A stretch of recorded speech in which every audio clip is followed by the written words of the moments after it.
Dá luz verde à saúde mental, um programa da área, Associação de Reabilitação e Integração Ajuda.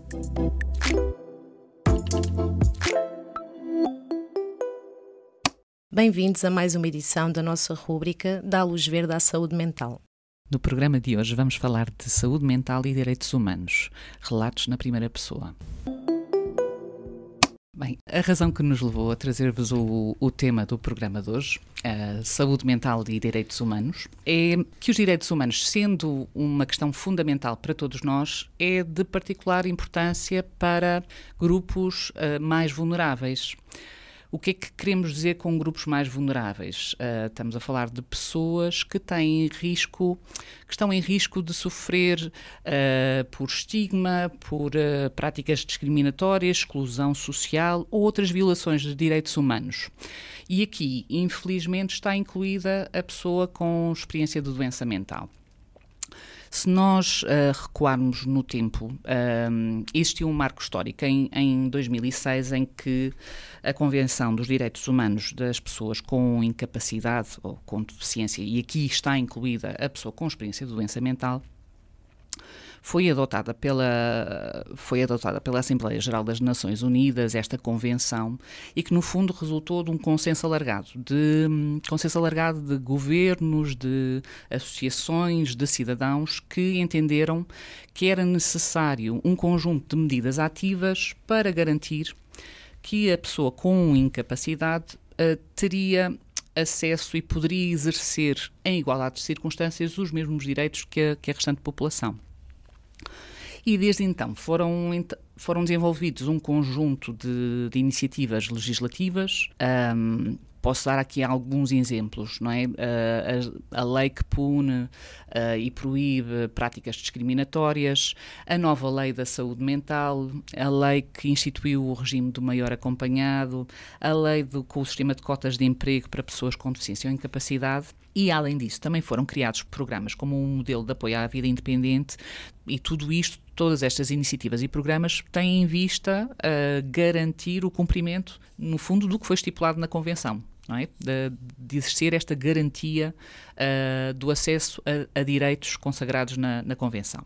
No entanto, após tanta iniciativa legislativa, programas e serviços criados, queríamos então refletir sobre os impactos de todas estas medidas e saber como olham para este tema os principais protagonistas. De facto, nada melhor do que ouvir os relatos de quem tem a experiência de doença mental, pelo que convidámos a participar o Nuno Rodrigues e o Daniel Cardoso, utentes da área e dos serviços de saúde mental, que aceitaram o convite e a quem agradeço desde já a participação.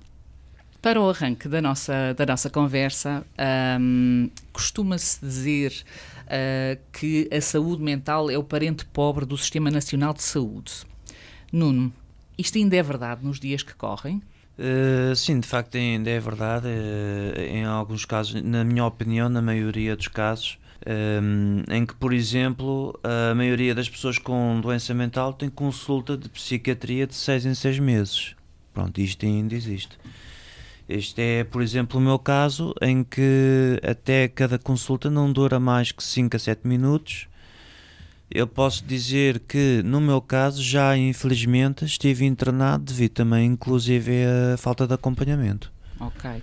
Nuno, e efetivamente o que o Nuno acabou de partilhar é extremamente importante. Ilustra a falta de investimento e, sobretudo, a falta de recursos humanos, de profissionais, não é? Nos serviços de saúde mental. E na mesma linha, há aqui um indicador que é particularmente preocupante e que vai no sentido do que o Nuno acabou de partilhar, que é existe um observatório da deficiência e direitos humanos que costuma publicar todos os anos indicadores do cumprimento de um conjunto de direitos para a pessoa com deficiência ou incapacidade. Lá está, mais uma vez, dizer que debaixo deste chapéu está incluída a pessoa com experiência de doença mental.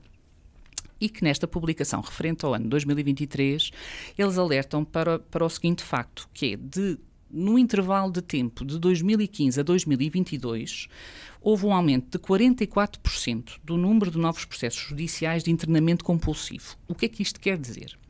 Quer dizer que houve um aumento enorme, não é, de pessoas que foram internadas não dando o seu consentimento, ou seja, não aceitando o tratamento.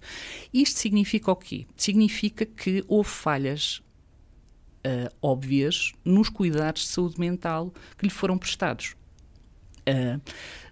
Podemos pensar em 2 tipos de falhas. Ou nunca chegaram a aceder aos cuidados de saúde mental e, portanto, o seu problema de saúde mental agravou-se e deteriorou-se a ponto de se ver numa situação de crise gritante, não é? Em que tem que ser alvo de um internamento compulsivo, ou então, já sendo acompanhado pelos serviços de saúde mental, de facto esses serviços não tiveram a capacidade de acompanhamento e não preveniram a deterioração do seu estado de saúde mental.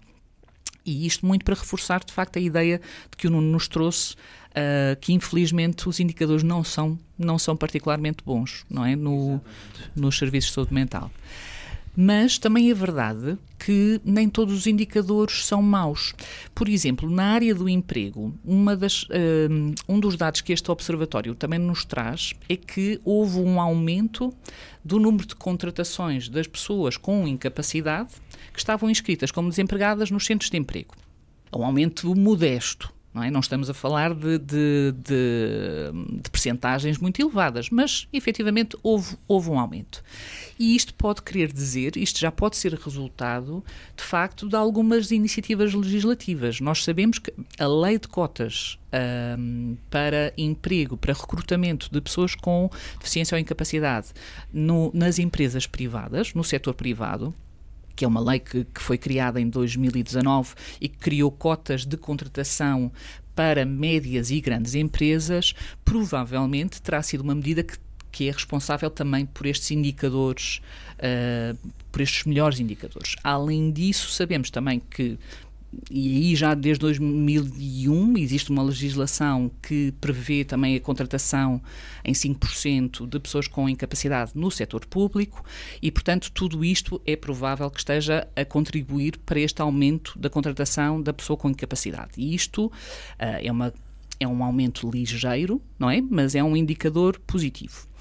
Então, sabendo que no fundo, não chegamos ainda a bom porto, não é? Onde queríamos chegar, mas estamos a fazer um caminho até lá. Daniel, quer isto dizer que, neste momento, a pessoa com experiência de doença mental não tem mais obstáculos para aceder ao emprego do que a generalidade da população? Não, na realidade não. Por exemplo, no meu currículo tenho pouca experiência profissional. Tenho receio que me seja negada a oferta de trabalho. E, ao mesmo tempo, partilhar que tenho um problema de saúde mental. Por outro lado, vou duplamente nervoso, o que aumenta a minha ansiedade para uma entrevista de emprego e por poder vir a ser discriminado. E, efetivamente, o que o Daniel está a partilhar é algo particularmente importante. Todos nós, quando vamos a uma entrevista de emprego, vamos ansiosos. Certo. É um momento em que estamos a ser avaliados. Mas, efetivamente, é diferente e é um duplo fator de stress de sentir que não posso partilhar, não é? Algo sobre a minha condição atual e que permitiria explicar porque é que eu, não é, em determinada altura da minha vida não tive uma experiência mais ativa profissional. E sentir que não posso partilhar isso deixa-me ainda mais ansioso, não é? Naquele momento e com muito receio e até provavelmente a evitar estes momentos de entrevista. Mas, Daniel, o que é que poderia ser útil? O que é que poderiam ser apoios que ajudassem efetivamente a pessoa com experiência de doença mental a aceder ao mercado de trabalho? Por exemplo, um trabalho a tempo parcial, uma vez que a pessoa pode estar em recuperação ou ter falta de confiança. Sem sombra de dúvida. Uma das coisas que eu concordo efetivamente com o que o Daniel está a transmitir é que o nosso mercado de trabalho é pouco flexível. E, além disso, e na mesma linha, a maior parte dos apoios à inclusão da pessoa com deficiência ou incapacidade disponibilizados pelo IFP também não são garantidos à pessoa que procura um trabalho a tempo parcial. E com isto não queremos dizer que a pessoa com experiência de doença mental não possa trabalhar a tempo completo, não é verdade, ela pode. Mas também é importante saber que a experiência de doença mental, uma das primeiras coisas que afeta é a confiança.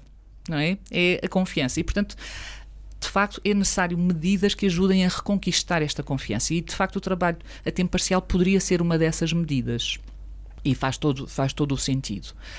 nós até aqui, não é? Estivemos aqui a refletir sobre os direitos humanos em diferentes domínios, como a área da saúde e do emprego, mas muito haveria ainda por explorar, não é? Não falámos ainda da educação, da justiça, da proteção social, da habitação também, que é um tema muito, muito atual.